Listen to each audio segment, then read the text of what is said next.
গর্ভধারণের চেষ্টা চলাকালীন সময়ে আপনার ডিম্বাণুটি সঠিকভাবে নিষিক্ত হয়েছে, সঠিকভাবে জরায়ুতে নিজেকে স্থাপন করেছে নাকি নষ্ট হয়ে বেরিয়ে গিয়েছে তা কিভাবে বুঝবেন? একটি সফল গর্ভরোপণ একজন মায়ের শরীরে অনেক ধরনের লক্ষণ প্রকাশ করে। প্রত্যেক মাসে গর্ভধারণের চেষ্টা যারা করেন তারা ওভুলেশনের সময়টি পার হওয়ার পর থেকেই লক্ষণগুলো মিলাতে থাকেন। দেখেন যে তার মাঝে অনেক লক্ষণ থাকার পরেও তার পিরিয়ড হয়ে যাচ্ছে, তিনি গর্ভবতী নন। আজকের ভিডিওতে আপনাদেরকে এমন 5টি লক্ষণ সম্পর্কে আপনাদেরকে জানাবো যা একটি সফল গর্ভরোপণকে নির্দেশ করে। Hello friends, welcome to our channel মা হতে চাই। সন্তান নিতে চাওয়া দম্পতিদের সকল সমস্যার সমাধান দিতে ও তাদের সেবা করতে আমাদের চ্যানেল বদ্ধপরিকর। তাই আমাদের চ্যানেলটি সাবস্ক্রাইব করে বেল বাটনে ক্লিক করে দিয়ে অল নোটিফিকেশনে ক্লিক করে দেবেন সকল আপডেট সবার আগে পাওয়ার জন্য। এছাড়াও আমাদের ফেসবুক পেজ মা হতে চাই ফলো করুন, লিংক ডেসক্রিপশন বক্সে পেয়ে যাবেন। আপনি যে মাসে গর্ভধারণের চেষ্টা করবেন সে মাসে ওভুলেশনের সময় সহবাস করার পরই আপনার শরীরে কিছু লক্ষণ প্রকাশ পেতে থাকবে যদি আপনি গর্ভবতী হয়ে যান। আর যদি আপনি গর্ভবতী না হন তবে সেই লক্ষণগুলো অন্যভাবে প্রকাশ পাবে। প্রথম লক্ষণ হিসেবেই আমরা বলবো ইমপ্লান্টেশন ব্লিডিং বা গর্ভরোপণ রক্ত। যখন আপনার নিষিক্ত ডিম্বাণুটি জরায়ুর দেয়ালটি হালকা পরিমাণে ছিদ্র করে এবং নিজেকে স্থাপন করে তখন অল্প একটু পরিমাণে রক্তস্রাব নির্গত হতে দেখা যায়। এটি সাধারণত আপনার পিরিয়ডের আগের সপ্তাহ বা পিরিয়ডের 1 থেকে 2 দিন আগে হতে পারে। এমন রক্ত দেখে অনেকে এটিকে মাসিক ভেবে ভুল করেন এবং মনে করেন তারা গর্ভধারণ করেননি, তাদের পিরিয়ড হয়ে যাচ্ছে, কিন্তু এটি ইমপ্লান্টেশন ব্লিডিং। ইমপ্লান্টেশন ব্লিডিং এবং পিরিয়ডের মধ্যে কিছু বেসিক পার্থক্য আছে। যেমন ইমপ্লান্টেশন ব্লিডিং আপনার পিরিয়ডের আগ দিয়ে হতে পারে কিন্তু পিরিয়ডের ডেট পার হওয়ার পর কখনোই হবে না। ইমপ্লান্টেশন ব্লিডিং সর্বোচ্চ 1 দিন পর্যন্ত স্থায়ী হতে পারে কিন্তু পিরিয়ড 3 থেকে 4 দিন পর্যন্ত স্থায়ী হয়। ইমপ্লান্টেশন ব্লিডিংয়ের সাথে হালকা পরিমাণে স্রাব মিশ্রিত হয়ে বের হয়ে আসতে দেখা যায় কিন্তু পিরিয়ডের সাথে রক্তের চাকার মতো ভাঙতে দেখা যায়। ইমপ্লান্টেশন ব্লিডিংয়ের ক্ষেত্রে দেখা যায় যে এটি আপনার পেটে সূক্ষ্ম এক ধরনের ব্যথার মতো অনুভব দেওয়ার পরে বের হয়, কিন্তু পিরিয়ডের ক্ষেত্রে পিরিয়ডের রক্তস্রাব হলে দীর্ঘ 1 থেকে 2 দিন পর্যন্ত বা পুরো পিরিয়ড জুড়েই আপনার ব্যথা থাকতে পারে। ইমপ্লান্টেশন ব্লিডিং সাধারণত প্রত্যেক 3 জন নারীর মধ্যে একজনের হয়ে থাকে।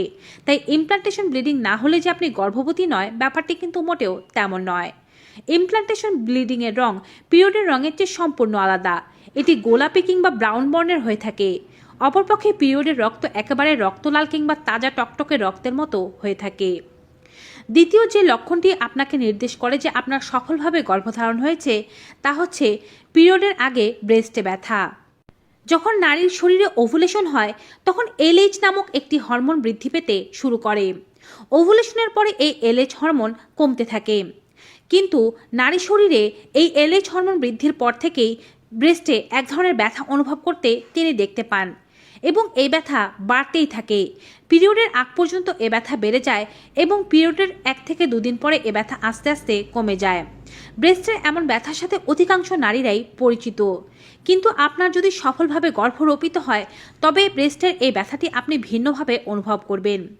যদি আপনার ওভুলেশনের সময় ব্যথা হয়েও থাকে তবে আপনার এ ব্যথা তীব্র থেকে তীব্রতর হবে না, আপনার এ ব্যথা স্বাভাবিক থাকবে এবং পিরিয়ডের আগ দিয়ে এই ব্যথা তীব্রতর হবে এবং যখন আপনার পিরিয়ড মিস হয়ে যাবে তখন আপনি বুঝতে পারবেন যে আপনি গর্ভবতী হয়েছেন।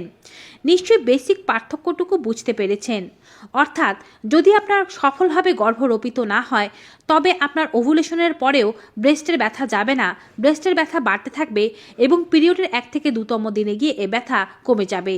কিন্তু যদি সফলভাবে গর্ভধারণ হয় বা গর্ভরোপিত হয় তবে ওভুলেশনের পরে এ ব্যথা হালকা কমে যাবে এবং পিরিয়ডের আগ দিয়ে এ ব্যথা আবার বাড়তে থাকবে। এবারে বলছি তৃতীয় লক্ষণ সম্পর্কে, তা হচ্ছে পেটের ভেতরে সূক্ষ্ম সুচালো এক ধরনের ব্যথা অনুভব হওয়া। যখন আপনার নিষিক্ত ডিম্বাণুটি আপনার পেটের মধ্যে কোনো এক জায়গায় স্থাপিত হয় তখন তলপেটে সূক্ষ্ম এক ধরনের ব্যথা অনুভব হতে পারে। এটি আপনার জরায়ুর ডান সাইডে, বাম সাইডে কিংবা মাঝেও অনুভব করতে পারেন।